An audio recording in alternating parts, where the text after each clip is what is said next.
27 شوال پیر کے دن کا خاص الخاص وظیفہ جو بھی 21 مرتبہ پڑھتا ہے 21 کروڑ حاصل ہوتا ہے۔ جھوٹ لگتا ہے تو بے شک آزما لے۔ بسم اللہ الرحمن الرحیم۔ محترم ناظرین، آج کے اس بابرکت دن میں آپ کے لیے ایک ایسا عمل لے کر آئی ہوں کہ اس عمل سے اللہ پاک کے فضل و کرم سے تقدیر ایسے بدلے گی کہ کیسے کبھی سوچا بھی نہیں ہوگا۔ ناظرین، آج اللہ تعالیٰ کی لاڈلی تسبیح پڑھ کر دیکھو، سارا دن گیپ سے پیسے ملتے رہیں گے۔ یقین صرف وہی لوگ کریں گے جو اس کو پڑھ لیں گے۔ ناظرین، اس وظیفے سے آپ کو بے پناہ دولت ملے گی، آپ کے تمام مسئلے حل ہو جائیں گے۔ اللہ پاک کی ذات بہت نوازنے والی ہے۔ اللہ پاک کی ذات بہت رحیم ذات ہے۔ وہ دنیا میں بھی رحیم ہے اور انشاءاللہ آخرت میں بھی ہم پر بہت رحمت کرے گی۔ ناظرین، ایک حدیث پاک سنیے۔ حضرت عبداللہ بن عباس رضی اللہ تعالیٰ عنہ سے روایت ہے کہ آپ صلی اللہ علیہ وسلم نے فرمایا، اللہ تعالیٰ نے فرشتوں کو نیکیاں اور برائیاں لکھنے کا حکم دیا، اس طرح کہ جو شخص نیکی کا ارادہ کرے اور اس پر عمل نہ کر سکے تو اللہ تعالیٰ اس سے پوری نیکی شمار کر لیتا ہے، اور جو شخص نیکی کا ارادہ کر کے اس پر عمل کرے اس کے حساب میں ایک نیکی کے بدلے 10 نیکیاں بلکہ 700 نیکیاں اس سے بھی زیادہ لکھ دی جاتی ہیں، اور جو شخص برائی کا ارادہ کرے اور برائی کو عمل میں نہ لا سکے اللہ کے خوف سے یا کسی اور وجہ سے تو اللہ کے ہاں اس کے حساب میں پوری نیکی لکھ دی جاتی ہے، اور جو شخص برائی کا ارادہ کر کے اس کو عمل میں لائے تو صرف ایک برائی لکھ دی جاتی ہے۔ ناظرین، یہ بخاری اور مسلم دونوں کتابوں میں ہے، حدیث پاک موجود ہے۔ اللہ پاک اپنے بندوں پر بہت مہربان ہے، وہ اپنے بندوں کی خطائیں معاف کر دیتا ہے، نیک کاموں پر زیادہ سے زیادہ ثواب دیتا ہے۔ ارشاد باری تعالیٰ ہے، جو کوئی ایک نیکی لاتا ہے اس کے لیے 10 گنا اجر ہے، اور جو کوئی ایک برائی لاتا ہے اس پر ایک ہی برائی کا گناہ ہے۔ اللہ تعالیٰ لوگوں پر ظلم نہیں کرتا۔ ناظرین، یہ قرآن پاک کی ایک آیت سورۃ انعام میں ہے۔ اللہ تعالیٰ اپنے بندوں پر بے حد مہربان ہے، بس اس کی رحمت کا دروازہ کھٹکھٹانے کی ضرورت ہے۔ ناظرین، اس عمل کو کیجئے، انشاءاللہ اللہ پاک آپ کے اوپر اپنی رحمت نازل فرمائیں گے، آپ کو بے پناہ دولت سے نوازیں گے۔ ایک اور حدیث پاک کا مفہوم، اللہ تعالیٰ کے بے شمار رحمتیں ہیں، لیکن ان میں سے 100 رحمتیں خاص ہیں، اور ان 100 رحمتوں میں سے اللہ تعالیٰ نے ایک رحمت انسان جو پاؤں اور زہریلے جانوروں کو دی ہے۔ اس رحمت کے سبب آپس میں پیار و محبت اور مہربانی کرتے ہیں، جبکہ 99 رحمتوں کو اللہ تعالیٰ نے قیامت کے لیے اکٹھا کر کے رکھا ہے۔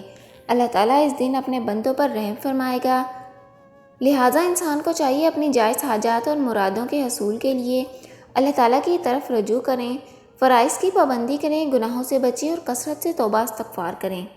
وقت کی نزاکت کو مد نظر رکھتے ہوئے آئیے آج کے اس عمل کی طرف چلتے ہیں۔ اس سے پہلے اگر آپ ہمارے چینل پر نئے ہیں تو چینل کو سبسکرائب کر دیں اور ویڈیو کو لائک ضرور کیجیے گا۔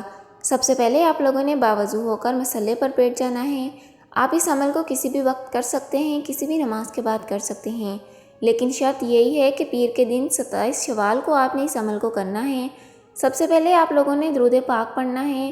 درود پاک آپ کوئی سا بھی پڑھ سکتے ہیں، صلی اللہ علیہ وسلم پڑھ لیں، صلی علی محمد پڑھ لیں، یا پھر نماز والا درود ابراہیم بھی پڑھ سکتے ہیں۔ جو آپ کو آسان لگے آپ نے وہ درود پاک پڑھ لینا ہے۔ درود پاک پڑھتے ساتھ ہی فوری طور پر آپ نے سب سے پہلے اپنے مقصد کی نیت کرنی ہے۔ آپ میں سے جو کوئی جو کچھ بھی مانگنا چاہتا ہے مانگ لے۔ آج قبولیات کی گھڑیاں ہیں، آج تقدیر اور نصیب کے مقدر کا ستارہ چمک اٹھے گا۔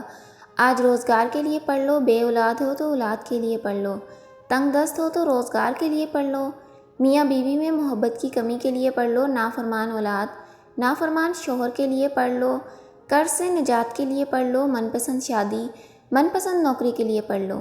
جس کی جو حاجات ہے، جو مقصد ہے، جو خواہش ہے، آج مانگ لینا۔ آج اگر آپ کو لگتا ہے کہ آپ کی کوئی حاجت ناممکن ہے، آپ کو لگتا ہے یہ کسی صورت پوری نہیں ہو سکتی، تو آپ نے صرف اپنے مقصد کی نیت کرنی ہے۔ اپنے مقصد کی نیت کرتے ساتھ ہی فوری طور پر آپ نے 1 مرتبہ اعوذ باللہ من الشیطان الرجیم اور 1 مرتبہ بسم اللہ الرحمن الرحیم پڑھ کر وظیفے کا آغاز کرنا ہے۔ پھر فوری طور پر اپنی آنکھوں کو بند کر لینا ہے اور پوری توجہ اور دھیان کے ساتھ اپنے مقصد کو ذہن میں رکھتے ہوئے پہلے نمبر پر جو وظیفہ آپ نے پڑھنا ہے وہ وظیفہ اللہ تعالیٰ کی لاڈلی تسبیح سبحان اللہ و بحمدی سبحان اللہ العظیم استغفر اللہ یہ پڑھنی ہے۔ یہ آپ چاہیں ہاتھ کی انگلیوں پر پڑھ لیں یا تسبیح کے دانوں پر پڑھ لیں۔ آپ نے صرف 21 مرتبہ پڑھنا ہے، اور اس کے بعد دوسرے نمبر پر آپ نے اللہ پاک کے صفاتی نام یا وہابو یا رزاقو کو پڑھنا ہے۔ کیسے پڑھنا ہے، کتنی بار پڑھنا ہے، توجہ کیجیے گا۔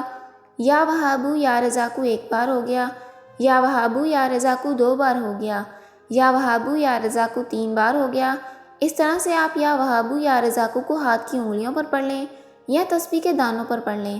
آپ نے 100 مرتبہ پڑھنا ہے، یعنی کہ 1 تسبیح پڑھنی ہے۔ یا وہابو یہ اسم جمالی ہے اور اس کے اعداد 14 ہیں۔ یہ اسم مبارک وہاب اور ہبہ سے مشتق ہے اور اس کے معنی بخشنے اور عطا کرنے کے آتے ہیں۔ ایسی بخشش اور عطا جس کے پیچھے کوئی غرض نہ ہو، اللہ تعالیٰ اپنے بندوں کو بغیر کسی غرض سے عطا کرتا، اس لیے بجا بطور ہر صرف وہی حقیقتاً یا وہابو کہلانے کا حقدار ہے۔ اس اسم مبارکہ سے مسترف ہونے کی ضرورت اپنی جان و مال کو بندہ اللہ کی رضا حاصل کرنے کے لیے بہتر خرچ کے اور بغیر کسی مفاد اور لالچ کے اللہ کے بندوں کی مدد کرے۔ جو ایسا کرے گا اللہ تعالیٰ اسے بے حساب رزق عطا فرمائے گا اور کبھی محتاج نہ ہوگا۔ علماء کرام نے فرمایا جو شخص فکر و فاقہ میں مبتلا ہو اسے چاہیے کہ چاشت کی نماز کے آخری سجدے میں 40 مرتبہ یا وہابو پڑھے۔ اگر اس عمل کی پابندی نے کسی نے 40 دن کر لی، اللہ تعالیٰ اسے فکر و فاقے سے دور کر دے گا۔ ناظرین، آپ نے وظیفہ مکمل ہونے کے بعد وہی درود پاک پڑھ لینا ہے جو وظیفے کے شروع میں پڑھا تھا، اور جتنی تعداد میں پڑھا تھا اتنی ہی تعداد میں پڑھنا ہے۔ وظیفہ مکمل ہونے کے بعد آپ لوگوں نے ہاتھ اٹھا کر اپنے لیے اور تمام مسلمانوں کے لیے دعا کرنی ہے۔ اللہ تعالیٰ سے رو رو کر گڑ گڑا کر تمام مسلمانوں کے لیے تمام پریشانیوں کے لیے دعا کرنی ہے۔ اللہ پاک ہم سب کا حامی و ناصر ہو۔